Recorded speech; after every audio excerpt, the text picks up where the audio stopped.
Mana si Harun ni, Sin? Entahnya.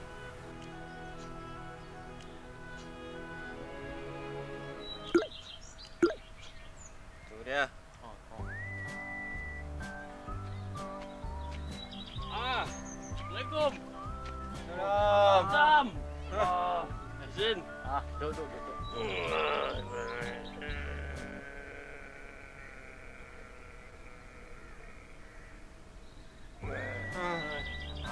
Jauh berjoging sampai sini ah. Biasa tu ada app ni ah. Kan je buat apa-apa. Nampak lah kepala kau pusing.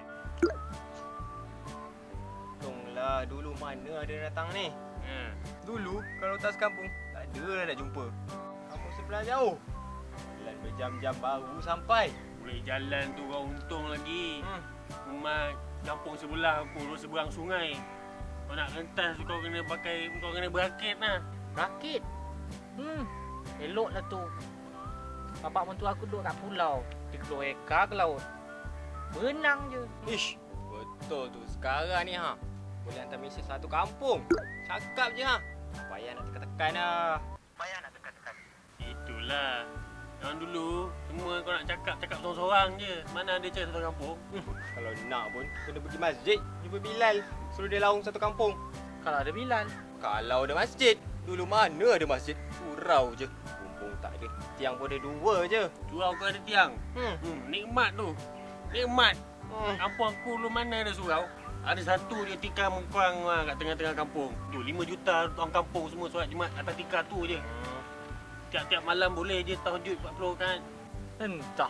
Tengok ni Dulu nak share gambar, kamera pun tak ada. Kan kata kamera, postman pun tak ada. Dulu nak hantar gambar, calik tak hidung mak kau. Lukis daun pandan, hantar postman. Postman. Dulu mana ada postman? Kalau nak hantar gambar, kena ukir atas kulit kayu. Ikat dekat kaki kucing. Campak kat laut. Orang sekarang ni mana nak rajin macam tu. Punyalah malas video calling ni, senang je nak tengok orang jauh. Atau buat apa tu? Kita nak balik kampung, jumpa kat kampung nanti. Bye. Dulu nak tengok orang jauh pakai teropong baru boleh. Teropong kaca tu ke? Elok lah tu. Aku pakai teropong tangan je Orang dua pakai teropong lah dulu nak tengok orang jauh. Oh, teknologi tinggi kan dulu. Aku dulu mana ada nak tengok orang yang jauh dulu kena pakai bomoh. Kau bayar peluk kuning, kemenyan semua barulah boleh nampak kelibat rumah bapak ipar aku. Lepas tu kau nak hantar mesej je, telefon ambil sabuk kelapa, lipat sendiri origami, sumbat botol ke, campak gunung berapi. Lepas tu kau doa lah biar dia tak tercampak mendarat rumah ketua kampung. Cuba kau bagi tahu kat budak-budak zaman sekarang. Ada dia nak percaya? Ada.